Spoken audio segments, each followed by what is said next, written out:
I never thought a 3-inch icicle hanging from my gutter would turn into a legal war with the Pleasant Valley Home Owners Association. But here we were. And honestly, I should have seen it coming the moment Patricia Donovan became the HOA president. It was February in Boulder, Colorado, and winter had hit us hard that year. I'm Brian Sawyer, and I'd been living in my modest 2-story townhouse in the Pleasant Valley development for about 5 years. The place was nice enough, cookie-cutter suburban homes with manicured lawns and strict regulations about everything from mailbox colors to when you could put out your trash cans. I worked as a software engineer from home, which meant I was around to witness all the neighborhood drama firsthand. The icicle incident started on a Tuesday morning. I was sitting at my desk, halfway through my second coffee when my doorbell rang. Through the window, I could see Patricia standing on my porch, clipboard in hand, her blonde hair perfectly styled despite the freezing temperature. She wore a puffy white coat that made her look like an overstuffed marshmallow, and her expression was the same one she always had when she was about to ruin someone's day. I opened the door, letting in a blast of cold air. "Morning, Patricia." "Good morning, Brian."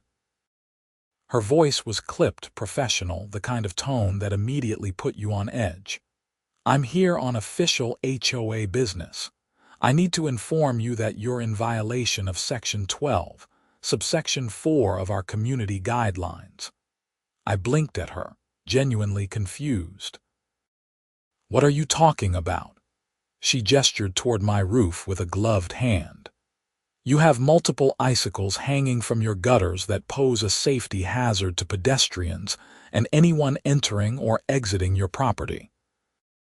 According to our guidelines, homeowners are responsible for maintaining their properties in a manner that doesn't endanger others."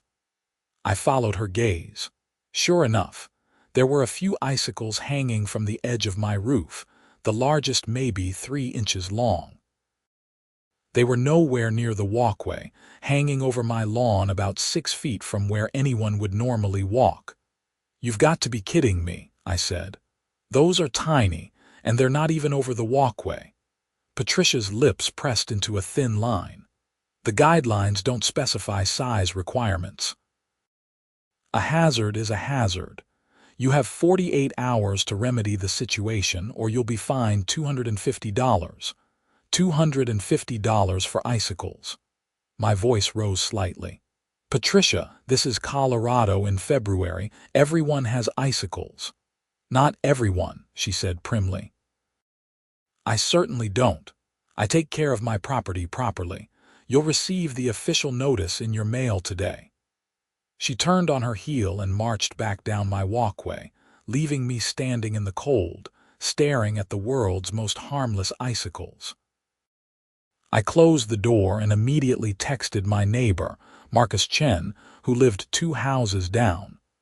"Patricia just threatened to fine me over icicles. Is she serious?" His response came back quickly. "Dude, she fined the Hendersons last month for having their trash cans out 30 minutes early." "Yes, she's serious. She's on a power trip." I spent the rest of the morning fuming. The thing about HOAs is that they start with good intentions, maintaining property values and keeping the neighborhood looking decent. But they inevitably attract people like Patricia, who use their tiny bit of power to make everyone else miserable. She'd been elected president 6 months ago, and since then, the fines had been rolling out like candy on Halloween. That afternoon, I grabbed a ladder from my garage and knocked down the icicles with a broom handle. It took all of 5 minutes. The whole thing was ridiculous, but I wasn't about to waste $250 on principle. I had better things to spend money on. 2 days later, I got the official notice in the mail. Despite the fact that I'd removed the icicles within hours of Patricia's visit, the letter informed me that I was being fined $100 for delayed compliance with safety regulations. Apparently, The 48-hour window had started from when Patricia first noticed the violation, not from when she informed me. I called the HOA office immediately. A bored-sounding woman named Janet answered. "Hi, I'm calling about a fine I received. I'm Brian Sawyer at 2847 Meadowbrook Lane. I removed the icicles the same day I was notified, but I'm still being fined. Hold, please." She put me on hold for what felt like an eternity, some terrible elevator music playing in my ear. When she came back, her tone hadn't changed. "Yes, Mr. Sawyer, the fine stands. The violation was noted on Sunday during the President's neighborhood inspection. You were notified Tuesday, which means you had until Tuesday evening to comply. But I didn't know about it until Tuesday morning. That's not the HOA's responsibility. The guidelines state that properties must be maintained at all times. You have 30 days to pay the fine, or it will increase to $200 plus collection fees." I hung up, my jaw clenched so tight my teeth hurt. This was extortion, plain and simple. I considered fighting it, maybe showing up to the next HOA meeting, but I'd heard those were pointless.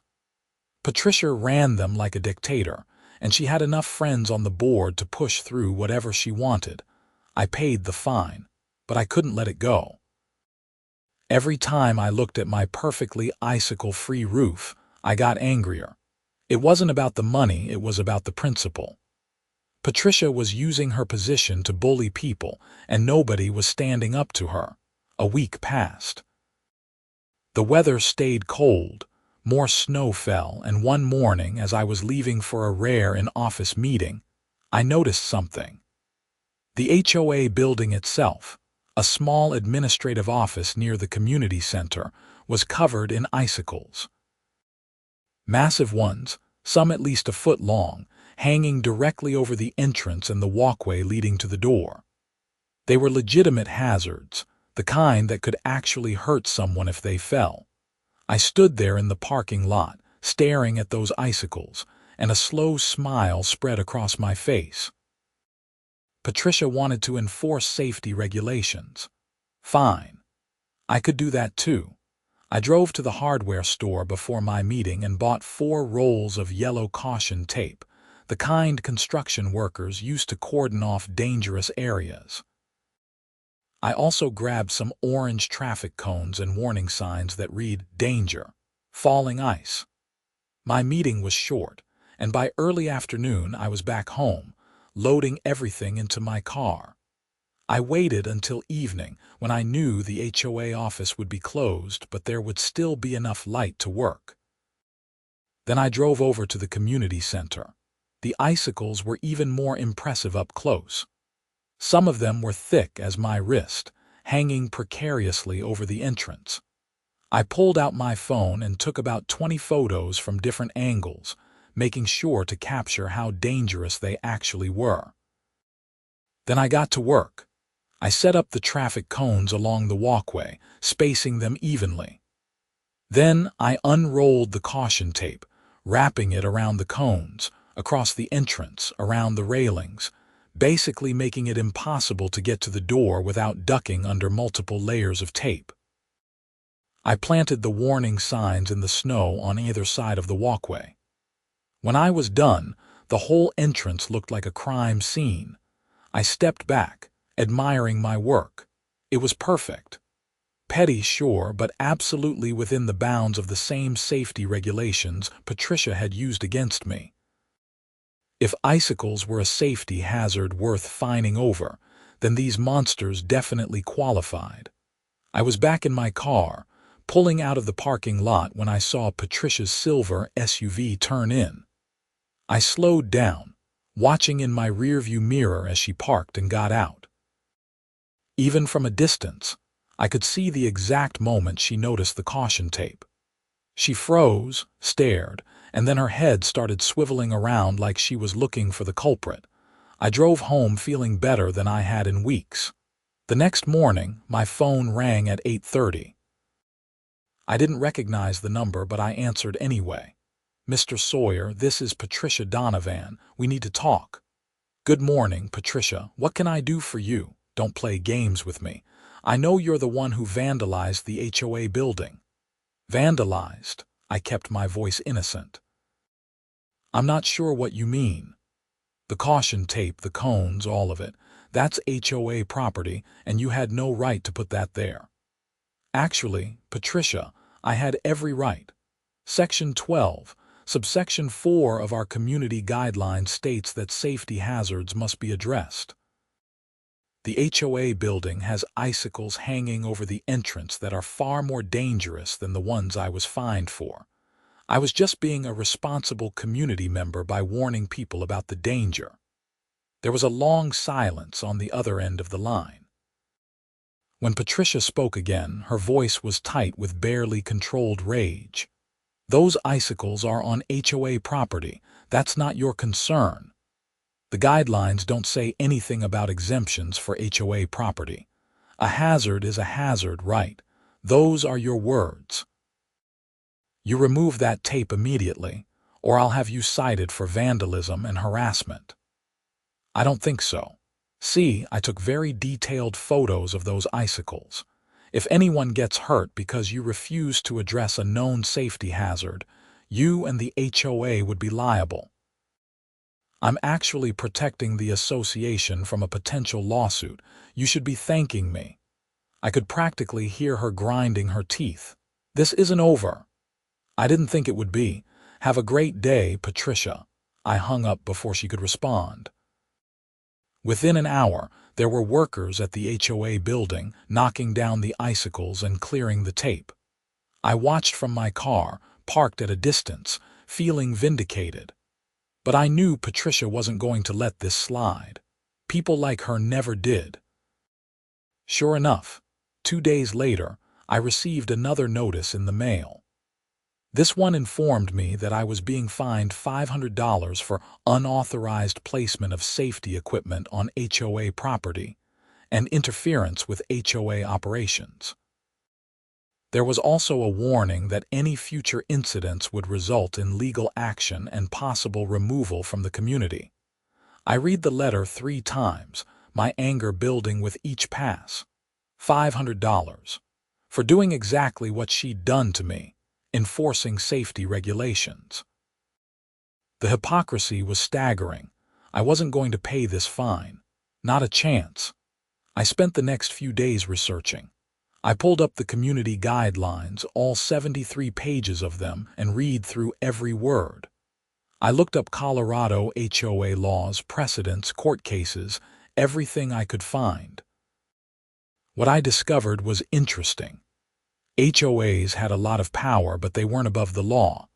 They had to follow their own guidelines consistently, and they couldn't selectively enforce rules. If they fined me for icicles, they had to fine everyone for icicles, including themselves. I also found out that Colorado law required HOAs to allow homeowners to speak at board meetings and to provide a formal dispute resolution process before legal action could be taken. Patricia's threat of immediate legal action was premature at best, illegal at worst. Armed with this information, I showed up at the next HOA board meeting. It was held in the community center, the same building I'd wrapped in caution tape. About 30 other residents were there, most looking as frustrated as I felt. Patricia sat at the front table with 4 other board members, all middle-aged women who seemed to orbit around her like planets around the sun. The meeting started with standard updates, approval of minutes, financial reports, all the boring stuff. Then came the open comment period. I raised my hand immediately. Patricia's expression soured when she saw me. Yes, Mr. Sawyer, I stood up, holding a folder full of my research. I'd like to dispute 2 fines I've received recently. The first was for icicles on my property that were smaller and less dangerous than the ones on the HOA building. The second was for placing safety warnings around those more dangerous icicles. I believe both fines represent selective enforcement of community guidelines in violation of Colorado HOA regulations. Murmurs ran through the crowd. A few people nodded in agreement. Patricia's smile was cold. Your fine for the icicles was valid. You were in violation of safety guidelines. As for the second fine, you defaced HOA property. I didn't deface anything. I placed temporary safety warnings around a legitimate hazard. The caution tape was removed without damage. And my point stands that if my small icicles warranted a fine, the HOA's large icicles should have resulted in an even larger fine against the association. The HOA cannot fine itself. Don't be ridiculous. Then the HOA shouldn't be exempt from safety standards. Either the guidelines apply to everyone, or they apply to no one. Selective enforcement is illegal under Colorado law. I held up a printout of the relevant statute. This is Section 3833.3, 209.5 of the Colorado Common Interest Ownership Act. It specifically prohibits arbitrary and capricious enforcement of rules. The murmurs got louder. Patricia's face was turning red. That's not relevant here. I think it is. I also think the $500 fine for placing safety equipment is retaliation for my challenging your authority, which is also illegal.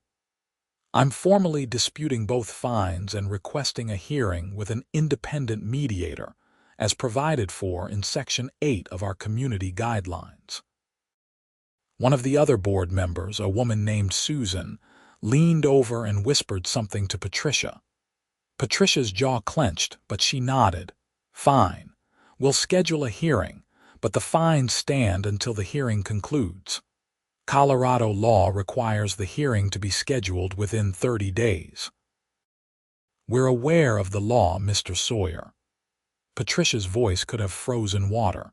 Is there anything else? Yes, actually. I've noticed several other properties in the community that currently have icicles. Will they also be receiving fines? Patricia didn't answer immediately. She knew it was a trap. If she said yes, she'd have to fine half the neighborhood. If she said no, she was admitting to selective enforcement. We'll conduct a thorough inspection and enforce the guidelines as appropriate, she finally said. I sat down, satisfied. The rest of the meeting was tense, and several other residents came up to me afterward, thanking me for speaking up. Apparently, I wasn't the only one who'd been hit with questionable fines recently. Patricia had been on a rampage, citing people for everything from leaving their garage doors open for more than 15 minutes to having the wrong shade of white paint on their trim.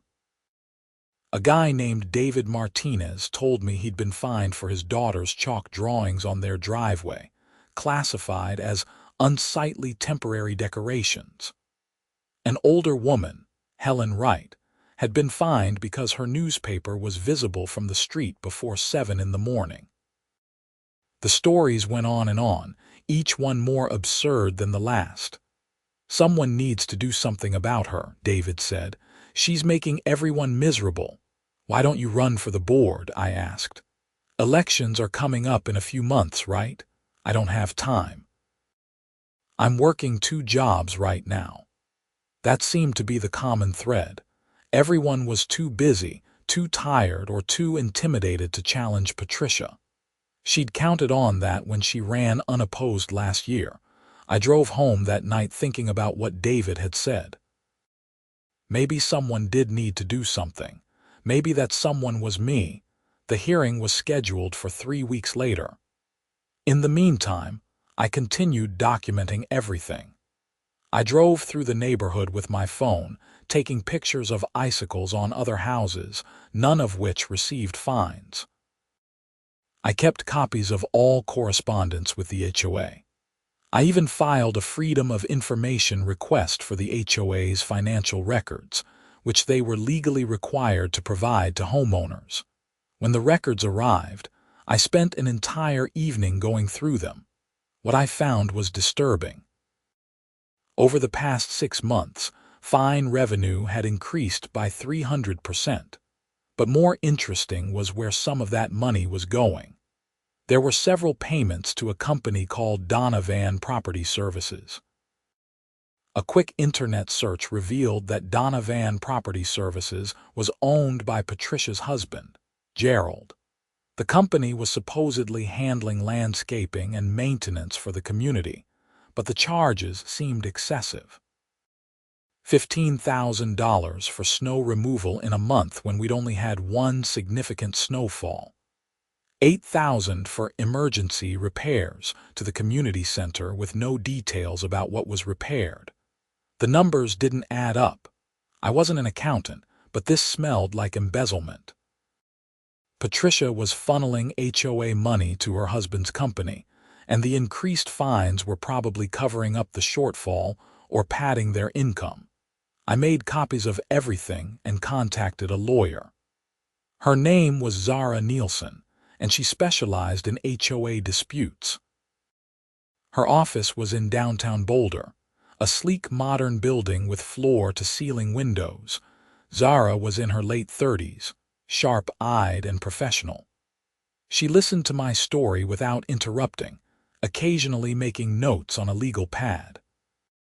"You've done good work documenting everything," she said when I finished. "The selective enforcement is clear and the retaliation angle is strong, but this financial stuff, if it's what you think it is, that's serious. That's criminal. What should I do?" "First, we go through with your hearing and get those fines dismissed. That's straightforward. Then, if you want to pursue the embezzlement angle, we need to dig deeper. I can hire a forensic accountant to go through the records, but that's expensive." "How expensive?" "Probably $5,000 to $10,000, depending on how deep we need to go." I winced. That was a lot of money. But then I thought about all the other homeowners Patricia had been extorting, all the people too afraid or too busy to fight back. "Do it. I'll find the money." Zara smiled. "I like you." Most people back down when they hear the costs. Let me be clear, though, if we find evidence of embezzlement, we'll have to report it to the police. This could get ugly. Patricia made it ugly when she fined me $100 for icicles. I'm just finishing what she started.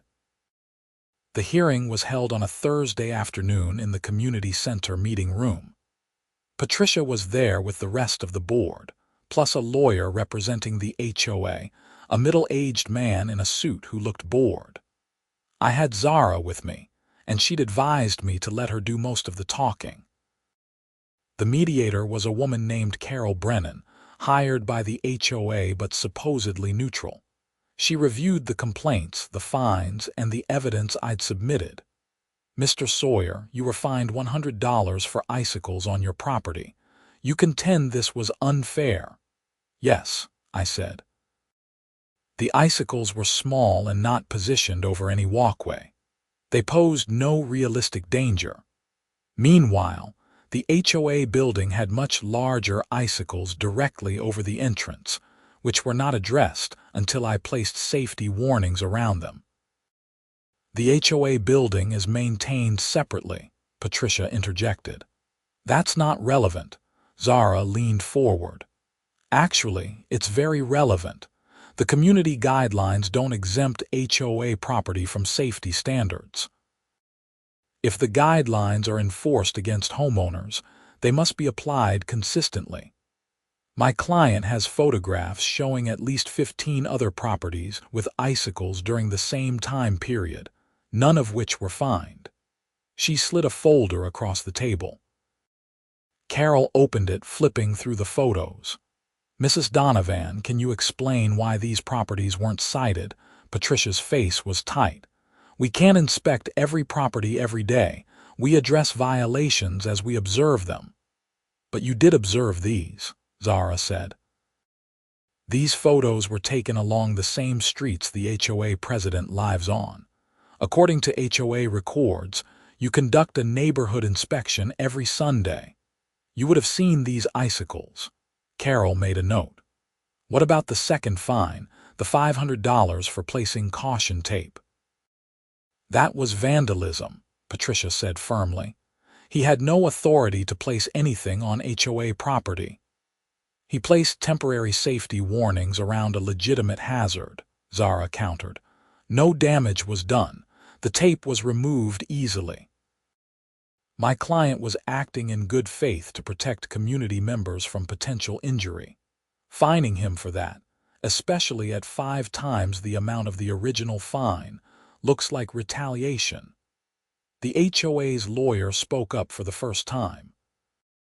The fine schedule is set by the board and applied consistently. Is it? Zara pulled out another folder. I have records of fines issued over the past 6 months. The amounts vary wildly for similar violations. A homeowner was fined $75 for leaving their trash cans out late, while another was fined $200 for the same violation. A resident was fined $50 for a visible garden hose, while another was fined $150. There's no consistency here. Carol spent the next hour reviewing everything. The hearing was supposed to be informal, but it felt like a trial. Patricia kept trying to justify the fines, but every argument she made, Zara had a counterpoint for. It was beautiful to watch. Finally, Carol set down her pen.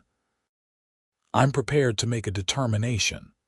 In the matter of the first fine for the Icicles, I find that the HOA did not apply its guidelines consistently. The fine is dismissed. In the matter of the second fine, I find that Mr. Sawyer's actions, while unconventional, were not vandalism and appear to have been motivated by genuine safety concerns. Additionally, the amount of the fine seems disproportionate and potentially retaliatory. That fine is also dismissed. I felt a wave of relief wash over me. Patricia looked like she'd swallowed something sour. However, Carol continued, I'm recommending that the HOA board review its enforcement procedures to ensure consistency and fairness. The pattern of fines over the past 6 months suggests a need for clearer guidelines and more transparent processes. Patricia stood up abruptly. This hearing is concluded. Thank you, Mrs. Brennan. She walked out without looking at me, the other board members trailing behind her like ducklings. Zara turned to me, grinning. That went well. She's pissed. Of course she is. You just humiliated her in front of a mediator and exposed her inconsistent enforcement, but legally you're in the clear. What about the other thing, the financial stuff? I've got my accountant starting on that next week. Give me a month and we'll know if there's anything there. I thanked her and headed home, feeling like I'd won a battle. But the war wasn't over. Over the next few weeks, life in Pleasant Valley got weird. Patricia started showing up at random times, clearly looking for violations to cite me for. She'd drive by my house 2 or 3 times a day, slowing down to peer at my property. I made sure everything was perfect. My trash cans went out exactly when they were supposed to and came back in immediately. My lawn was pristine, even under the snow. My mailbox was clean. My house numbers were visible. My walkway was shoveled within the required time frame after every snowfall. She couldn't find anything, and it was driving her crazy. Meanwhile, other residents started coming to me for advice. Word had spread about my successful hearing, and suddenly I was the go-to guy for HOA problems. I helped a couple fight a fine for having a political sign in their window, citing First Amendment protections that superseded HOA rules. I advised another homeowner on how to challenge a fine for their child's basketball hoop, which was actually allowed under the guidelines despite what Patricia claimed. Patricia started calling me a troublemaker at board meetings.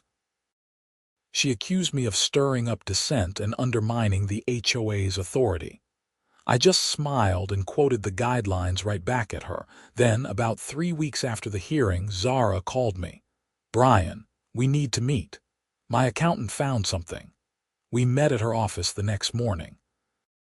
Zara's expression was serious, as she spread out a series of documents on her conference table. Okay, here's what we've got. Over the past year, the HOA has paid Donovan Property Services approximately $140,000 for various maintenance and repair work. I compared this to the previous 3 years when the HOA used different contractors. The average yearly cost for the same services was about $40,000. I whistled. That's a $100,000 difference. Right. Now some of that could be legitimate. Costs go up. Maybe there were more repairs needed this year. But look at this. She pointed to a specific line item. In November, Donovan Property Services was paid $22,000 for roof repairs to community center. I sent someone to inspect the community center roof. Its original hasn't been touched in years. There were no repairs done. So it's fake. It looks that way. Here's another one.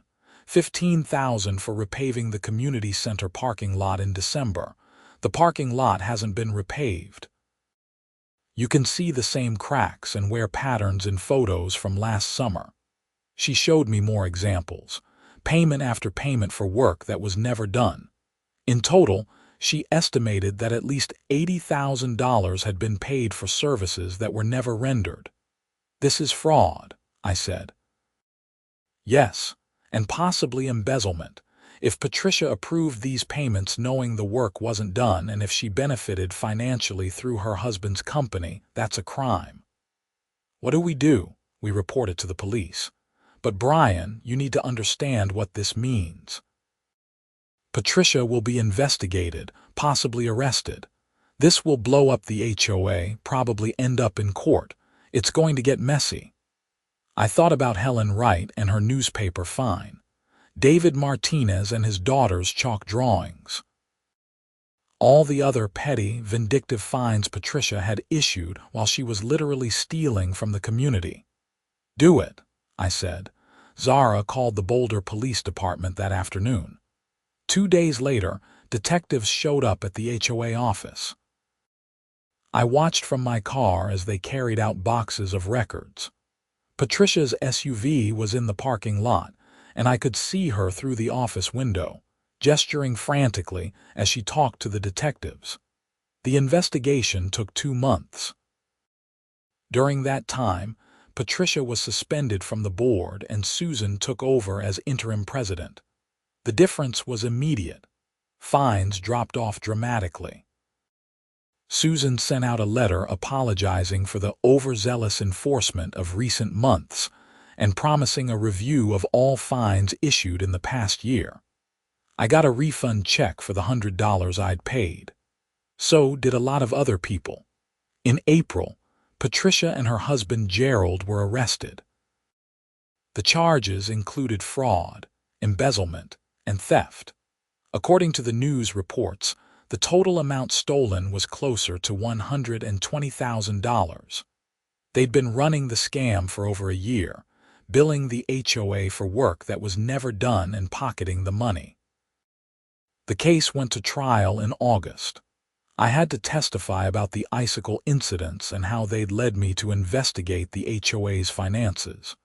The prosecutor called me a hero. Patricia's defense attorney called me vindictive and claimed I'd manufactured the evidence out of spite. The jury didn't buy it. Patricia and Gerald were both convicted. Patricia got 3 years in prison and was ordered to pay full restitution. Gerald got 5 years because he'd been the one actually submitting the fake invoices. The HOA held new elections in September. I ended up running for the board, mostly because people kept asking me to. I didn't win president, but I got a seat. The new president was David Martinez, the guy whose daughter had been fined for chalk drawings. Together, we started working on reforming the guidelines, making them more reasonable and less punitive. We cut the fine amounts in half, established clear procedures for enforcement, and created an appeals process that didn't require hiring a lawyer. We also put in strict financial controls to make sure no one could pull what Patricia had done ever again. Pleasant Valley is actually pleasant now. People aren't afraid of getting fined for every tiny violation. Kids draw with chalk on their driveways. Garage doors stay open while people unload groceries. The neighborhood feels like a community again instead of a police state. I still think about those icicles sometimes. 3 inches of ice that started a chain reaction ending with 2 people in prison and an entire HOA reformed. It's funny how small things can spiral out of control when the wrong people have power. Last week, we had another snowstorm. Big one, dumped about 8 inches overnight. The next morning, I looked out and saw icicles forming on my gutters. I smiled, grabbed my phone, and took a picture. Then I sent it in a group text to the HOA board with the message. "Anyone got caution tape?" David responded with a laughing emoji. Susan sent back, "Looks fine to me. Stay warm." That's how an HOA should work. Common sense, reasonable people, and an understanding that we're all just trying to live our lives without someone breathing down our necks over every little thing. I never did get around to thanking Patricia for being such a terrible HOA president. If she'd just let the icicle thing go, if she'd been reasonable or fair, I never would have looked into the finances. She'd probably still be stealing from the community, making everyone miserable with her petty fines and power trips. Instead, she's in prison. The HOA is functional, and I've got a funny story about how caution tape and icicles took down a corrupt HOA president. Sometimes justice works in weird ways. The civil suits from other homeowners are still ongoing. Turns out a lot of people want their fine money back, plus damages for the stress and harassment. Patricia and Gerald's assets have been frozen, and their house is up for sale to cover the restitution and legal fees. I heard they're getting divorced too, each blaming the other for the whole mess. I don't feel bad for them. They made their choices, broke the law, and hurt a lot of people in the process. Actions have consequences, even for HOA presidents who think they are above the rules they're supposed to enforce. These days, I'm working with David on a new project. We're creating a guide for homeowners dealing with problematic HOAs, compiling information about rights, laws, and how to fight back against abuse. We've already heard from people in 3 other states who are dealing with similar situations. Apparently, tyrannical HOA presidents are more common than I thought. The guide includes a section on documentation, because that's what saved me. Photos, dates, copies of all correspondence, financial records, everything. You can't fight without evidence, and you can't win without being more prepared than your opponent. We also included information about the legal resources available, how to find a good HOA lawyer, and what to do if you suspect financial fraud. Zara helped us with that section, and she's already fielded calls from a dozen people using our guide. It feels good, turning my frustration and anger into something productive. Patricia tried to make me a victim, but instead, she made me an activist. I doubt that's what she had in mind when she showed up at my door complaining about icicles, but that's how it worked out. I ran into Helen right at the grocery store last month.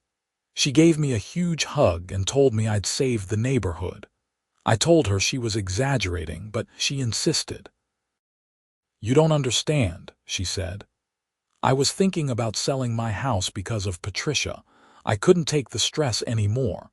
Now I can actually enjoy living here again. That's because of you. That made everything worth it. The time, the money, the stress of the investigation and trial, all of it. Knowing that people felt safe in their own homes again, that made all the difference. The icicles are long gone now. Spring turned to summer, and Pleasant Valley is green and warm. But I keep one of the caution tape rolls in my garage. a souvenir of sorts. Sometimes when I'm having a bad day, I look at it and remember that standing up to bullies, even small-time ones with clipboards and HOA guidelines, is always worth it. Patricia thought she could intimidate me with fines and threats. She thought her position gave her unlimited power, that she could do whatever she wanted without consequences. She was wrong. The law applies to everyone, even HOA presidents, especially HOA presidents who abuse their authority. I hope she thinks about that during her 3 years in prison. I hope she realizes that if she'd just been fair, if she'd treated people with respect instead of looking for ways to punish them, none of this would have happened. But people like Patricia rarely learn those lessons. They're too convinced of their own righteousness, too certain that they're the only ones who know how things should be done. The new HOA board met last week to discuss upgrading the playground equipment in the community park. We voted to allocate $15,000 for new swings and slides. The meeting was friendly, productive, and ended in under an hour. Nobody got fined. Nobody got threatened. We just made a decision as a group and moved on with our lives. That's how it should have been all along. But sometimes you have to go through hell to get to normal. And sometimes the path there involves icicles, caution tape, and exposing a 6-figure embezzlement scheme. I've learned a lot over the past year. I've learned that HOAs can be forces for good or tyranny, depending on who's running them. I've learned that standing up for yourself can inspire others to do the same. I've learned that detailed documentation and a good lawyer are worth their weight in gold. And I've learned that even the smallest injustice, like a $100 fine for harmless icicles, can be the thread that unravels a much bigger problem. Marcus Chen, my neighbor who first warned me about Patricia, hosted a barbecue last weekend. Half the neighborhood showed up, including most of the new HOA board. We ate burgers, drank beer, and celebrated the fact that Pleasant Valley was actually pleasant again. David made a toast. To Brian, who taught us that sometimes you have to wrap the HOA building in caution tape to get their attention. Everyone laughed and raised their glasses. I felt embarrassed but proud. I never set out to be a neighborhood hero. I just wanted justice for a stupid fine. But somewhere along the way, it became about more than that. It became about standing up for everyone who couldn't or wouldn't stand up for themselves. As the sun set over the Colorado mountains and the party wound down, I found myself thinking about alternate timelines. What if I'd just paid the initial $100 fine and let it go? What if I hadn't noticed the icicles on the HOA building? What if I hadn't put up the caution tape? Patricia would still be president. She and Gerald would still be stealing from the community. People would still be living in fear of petty fines and harassment. The neighborhood would still be miserable, but I did notice. I did put up the tape, and I didn't let it go. Sometimes the smallest acts of resistance can change everything. Sometimes fighting back against minor injustice leads you to uncover major crimes. And sometimes, the most important thing you can do is refuse to be bullied. No matter how small the bully's power seems, the icicles melted, but their impact remains. Every time someone challenges an unfair HOA decision anywhere in the country, every time a homeowner stands up to an abusive board, that's a little victory. That's the ice breaking, the caution tape going up, the system being forced to acknowledge its own flaws. I never thought I'd become an HOA activist. I'm a software engineer, not a political organizer. But life doesn't always follow the plan. Sometimes a 3-inch icicle changes your trajectory, and you end up somewhere you never expected. Would I do it all again, knowing what I know now? Absolutely. The stress was worth it. The expense was worth it. The satisfaction of seeing Patricia led away in handcuffs, knowing that she'd never be able to abuse her position again, that was priceless. And the next time it snows in Boulder, when the icicles start forming on roofs throughout Pleasant Valley, nobody will panic. Nobody will worry about fines or citations or HOA inspections. They'll just knock the ice down if it's dangerous, or leave it alone if it's not, like reasonable people in a reasonable community. That's my legacy, I suppose. Not the takedown of a corrupt HOA president, though that's part of it. My real legacy is helping to create a neighborhood where people aren't afraid to live their lives. Where kids can draw with chalk, garage doors can stay open, and icicles are just icicles, not ammunition in a power-hungry president's war against common sense. The HOA reform guide David and I created has been downloaded over 5,000 times now. We've heard success stories from Arizona, Texas, Florida, and Washington. People are using the information to fight back against their own Patricia Donovans, and they're winning. That ripple effect, that's what matters. One person standing up can inspire hundreds of others to do the same. I still live at 2847 Meadowbrook Lane in Pleasant Valley. I still work from home, still watch the neighborhood drama from my window, though there's a lot less drama these days. My gutters are clean, my property is maintained, and I'm a productive member of the community and the HOA board. But I keep that roll of caution tape in my garage. It's a reminder that sometimes you have to mark the danger, make it visible, force people to acknowledge what they'd rather ignore. Patricia wanted to ignore her own hypocrisy and corruption. I wrapped it in bright yellow tape until she couldn't look away. That's the lesson here, I think. Injustice thrives in silence. It grows in the space where people are too tired, too busy, or too intimidated to fight back. But when you shine a light on it, when you document it and challenge it and refuse to let it slide, when you put up metaphorical or literal caution tape around the danger, then change becomes possible. A $100 fine for icicles led to a $120,000 embezzlement investigation. A few rolls of caution tape led to criminal convictions and HOA reform. Small actions, big consequences.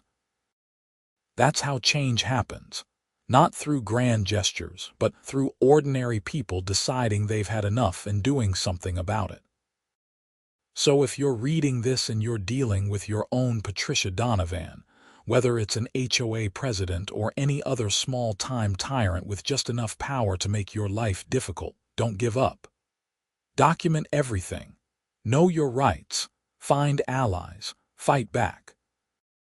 Because the law is on your side, even if it doesn't always feel that way, and bullies count on you not knowing that. And if you need to wrap something in caution tape to make your point, well, hardware stores sell it cheap.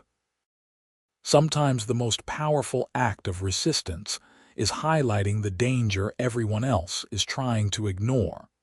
Sometimes you have to make the hazard so obvious that nobody can pretend it doesn't exist. That's what I did. That's what changed Pleasant Valley. And that's what I'd do again, without hesitation, icicles and all. The story could have ended so differently. I could have paid the fine and stayed quiet. Patricia could have continued her reign of petty tyranny and financial fraud. The community could have remained miserable. People could have kept selling their homes to escape the harassment. But none of that happened, because sometimes one person saying no is enough to start an avalanche. Winter will come again to Boulder. Snow will fall on Pleasant Valley. Icicles will form on gutters throughout the neighborhood. And when they do, I'll look at them and smile, remembering the winter that 3 inches of ice led to 3 years in prison for a corrupt HOA president. Remembering the day I fought back with caution tape and won. That's my story. It's strange, it's petty in places, It's dramatic in others, but it's mine. And I'm proud of how it turned out. Not everyone gets to take down a corrupt official with safety equipment and documentation. Not everyone gets to turn a personal grievance into community reform. I got lucky in a weird way. Lucky that Patricia was so egregiously corrupt that the evidence was easy to find. Lucky that I had the resources to hire a good lawyer and a forensic accountant. Lucky that the legal system worked the way it was supposed to. But luck only gets you so far. The rest is courage, persistence, and the willingness to stand up even when it would be easier to sit down. That's what I did. That's what anyone can do if they decide the fight is worth it, and it was worth it. Every moment, every dollar, every stress-filled night wondering if I was doing the right thing. It was all worth it to see justice done and a community restored. So here's to icicles and caution tape, to HOA reform and corrupt presidents getting what they deserve. Here's to standing up, speaking out, and refusing to let bullies win.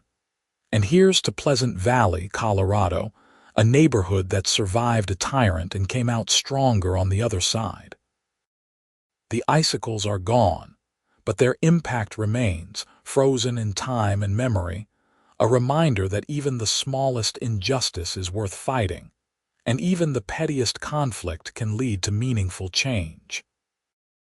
That's the story of how Patricia Donovan fined me for an icicle hazard warning, and how I put caution tape around the HOA building for the same reason, and how that caution tape became the thread that unraveled everything, exposed the truth, and freed a community from corruption. Not bad for a few rolls of yellow plastic and some Colorado ice.